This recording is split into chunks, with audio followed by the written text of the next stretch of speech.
contest. You know, going into this contest, I knew it would be a fight. I knew it would be everything it was. I could have sat there and told you exactly, probably not how it was going to finish, but I knew it was going to be a dogfight.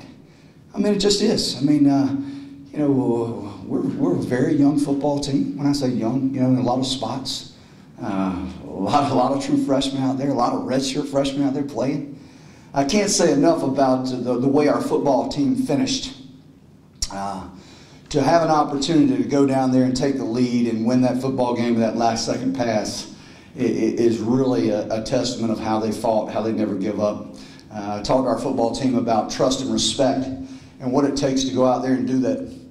It doesn't just happen. It truly does not just happen.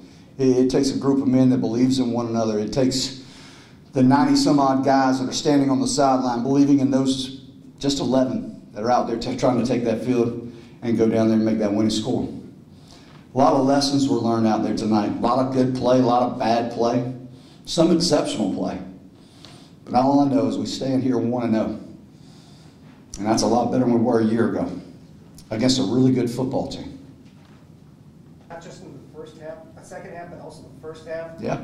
How much of that is on the leadership, his first time out from Ellington, being able to lead drives like that late in each half?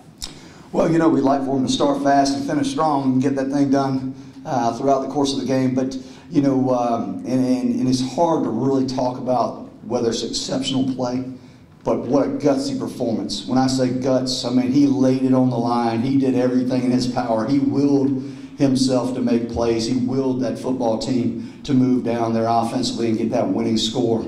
There was times he took a couple of hits and you know, he got up and just fueled his fire even more.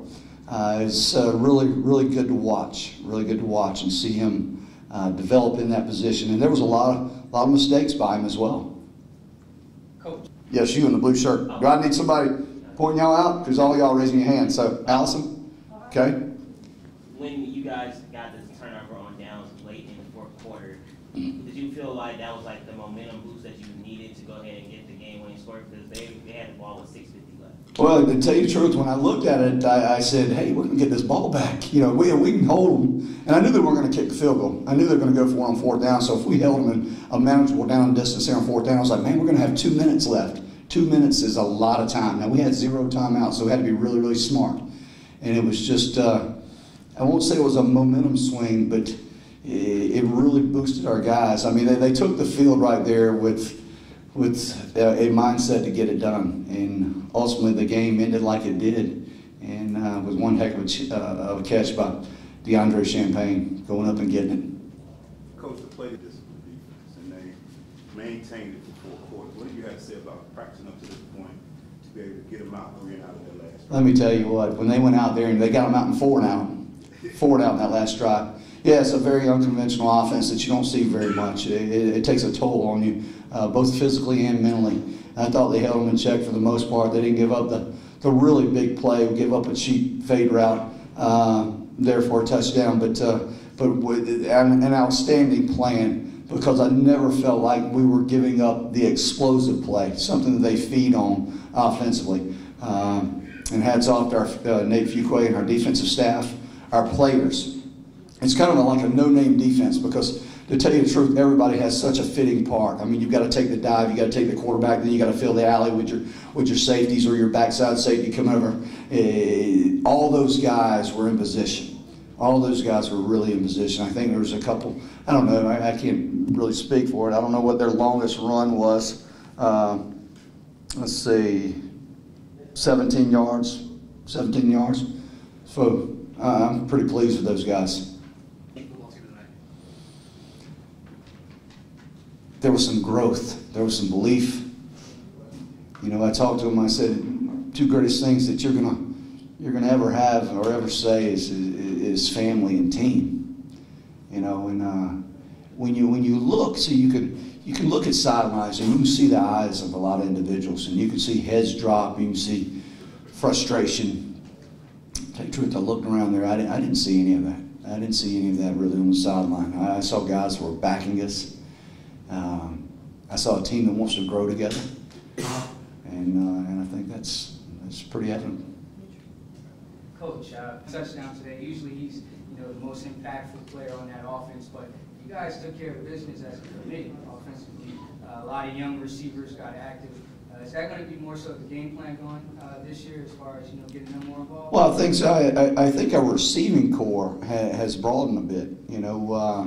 A year ago we were moving Penny Hart around. I mean, almost to the point where hey, put Penny at X, put Penny at Z, put Penny at Y. We got to get here, here, here. Now we've got some other targets out there.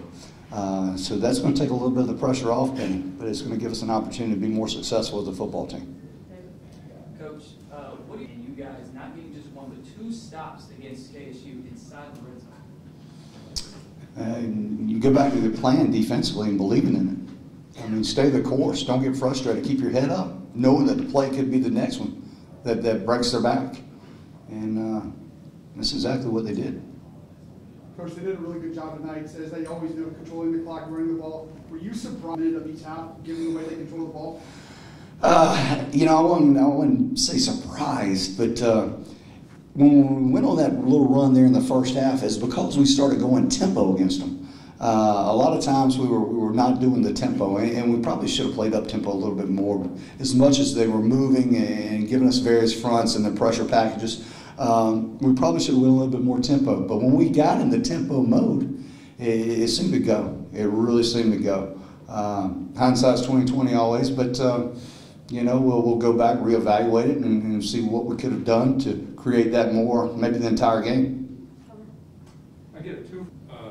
The interception and the score at the end of the first half, as far as just momentum. I mean, you go in that locker room and you've got some buzz, you've got some good feelings coming out of it. I mean, you've got a group that is still upbeat at that point.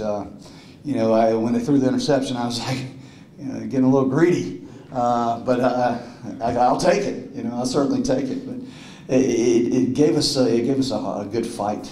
It gave us a good demeanor coming out of that locker room. What are the pressures did you feel the FBS team playing against the FCS? I don't know if those initials mean anything in a game like this. Pressure. I mean, listen, I'm a football coach. I mean, every time you go out, you face pressure. You understand? I mean, it's a competition. I don't know if you've ever witnessed games before, but listen, anybody can come knock your butt off any single time, any single moment. And listen, our football program is we're not too far off from them, or they're not too far off from us. I mean, we're 9 years old. I guess they're 4 years old. I mean, we're still in a growth here. We're in a fight for our life every single week, every single game. Pressure it is what it is. It's competition. So we take the field every week knowing it's going to be just like that. How huge that second to last defensive stand that you guys made, and also to just during game week and preparing for this game, did you preach to your guys that this was going to be a four-quarter game? Every single day, it's going to be a fight. It's going to be a knockdown, drag-out. I'm telling you, it is. I mean, we've got guys out there. You've got a quarterback in Dan Ellington that at times he wasn't looking at the right reads. There's a lot of things he could have done differently. We knew there was going to be some hiccups, but we're in a fight each and every day. They know it. That's why we practice the way we do. I don't know if you've ever watched us practice. Come out and watch us practice. Okay. It's tough. It's physical. It's hard. It's taxing on them mentally. That's the way these ball games are going to be for us. That's how we're going to develop. That's how we're going to grow. Those stops, huge. Huge stops. I mean, anytime you can get that ball back from an option offense like that, you've got to be pleased. And like I said, I wish I could bring them all in here because they all had such an impact on them. I mean, every last one of them. It's a great feeling to watch them go out there and do what they did. You talked, that's why you chose him to be the quarterback because of the poise. And then right there, the big collision at the end seemed like he woke up and just took over the game. Well, Dan, he made a number of plays, but I'm gonna go all the way back in our spring. Okay, we had spring meetings. I meet with every single player, and so it was time when Dan walks in and he sits down in front of me, and I said, Dan, what's your goals? What do you want to do here? He said, Coach, my number one job here is to win. He said, that's all I want to do. If I play it down or if I don't play it down. This is honestly what he said. If I play or I don't play, as long as I help us win, that's what I want us to do. That's my goal. I said, is that your personal goal or is that your team goal? He said, Coach, win. That's all I'm about. You witnessed it out there. I mean, he literally willed our football team there at the end offensively to win the game. It took some great catches. It took some protections. It took a lot of stuff. But when you watch him convert that first down, I think it was a 3rd and 5, and he takes off and runs, and I mean, they struck him. Man, there's no doubt in when they hit him like that, and he got up and he got right back out there and we ran the draw the very next play. I mean, I was like, look at that guy. It's everything you want in a quarterback. Coach, there wasn't a team